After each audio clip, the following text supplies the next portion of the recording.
Hi, it's me, Daniel. Now, how would you like to have a career that provides you with ongoing motivation? Which means motivation that stands the test of time, whether in good times or bad times, whether in trials or in celebration or in tribulation, when things are going smoothly or not going so smoothly, that it would provide you that motivation to keep going. How would you like to have a career that causes you to make a difference in this world? Now, today I'm going to share with you one thing that if you were to include that in your career, it would allow you to wake up every morning with a renewed sense of purpose. That it would give you a greater sense of fulfillment and satisfaction beyond what you ever thought possible. It gives you that ongoing motivation that I just talked about, and it will cause you to change the world. Now, here's a question.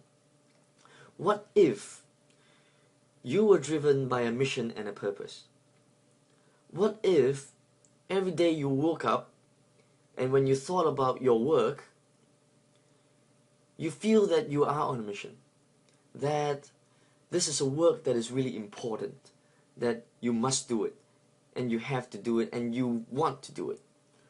What if work is a way for you to fulfill your purpose in life? How would that make a difference in your life?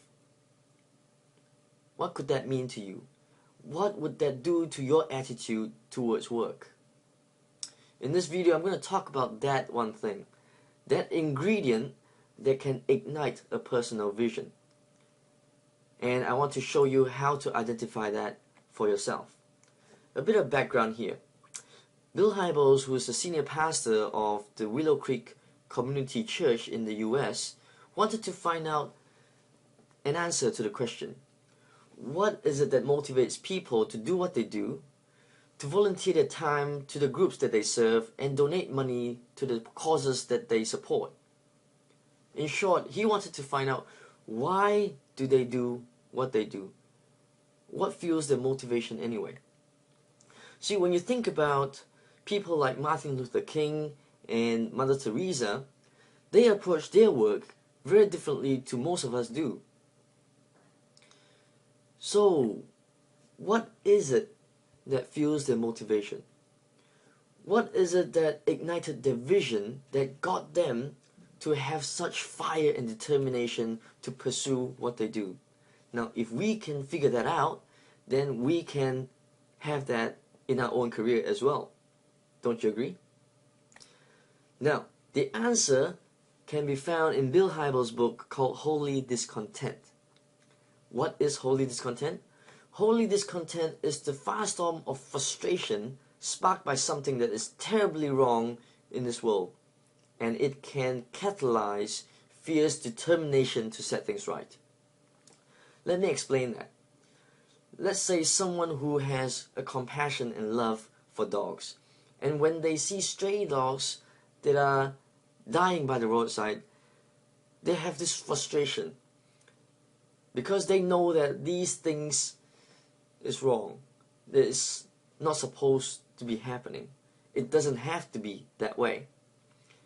Or maybe other people may look at the suffering children in the hospital and see how they're not being treated correctly, and that might frustrate them because they know that, hey, that's wrong, and things doesn't have to be like that.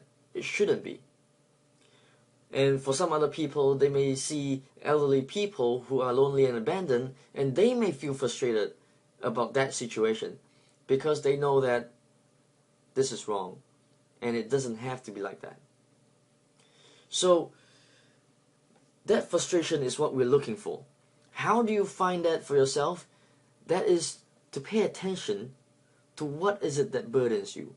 What is it that burdens you and weighs heavily on your heart? What is it that vexes you, that you can't stand? What is it about this broken world that you just can't stand?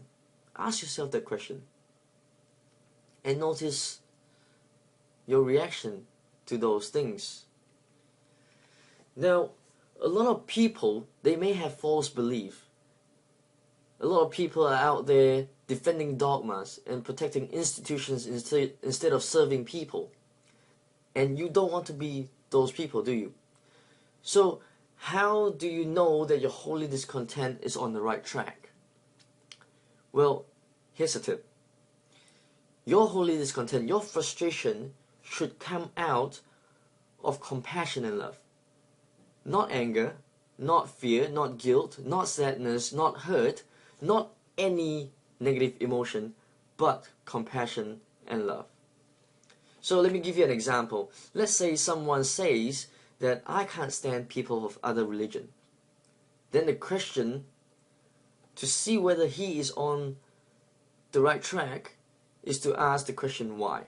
Why can't you stand people of other religion?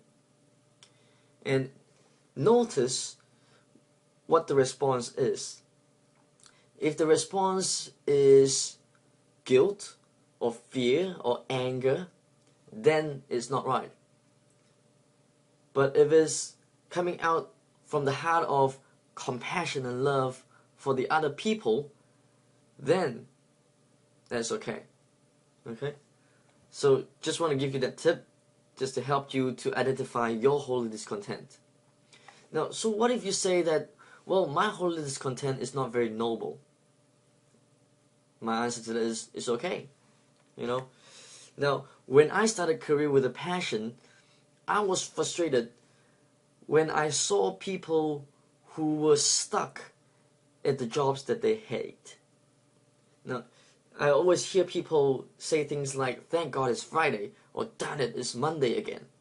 Instead of figuring out their purpose and their passions and going out there and fulfilling their potential, they are stuck at jobs that they hate.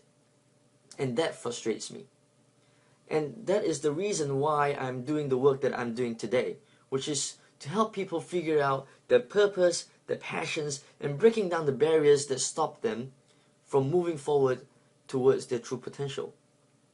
Now, is that particularly noble? Well, not necessarily. I mean, you could say that a doctor saving lives is more noble, or a fireman putting out fires and saving lives is more noble. But it doesn't really matter, does it? Because all that matters is that it matters to you. Okay? So, think about the question again. What is it about this broken world that you just can't stand? What is it? What is it that you just can't stand? Think about that.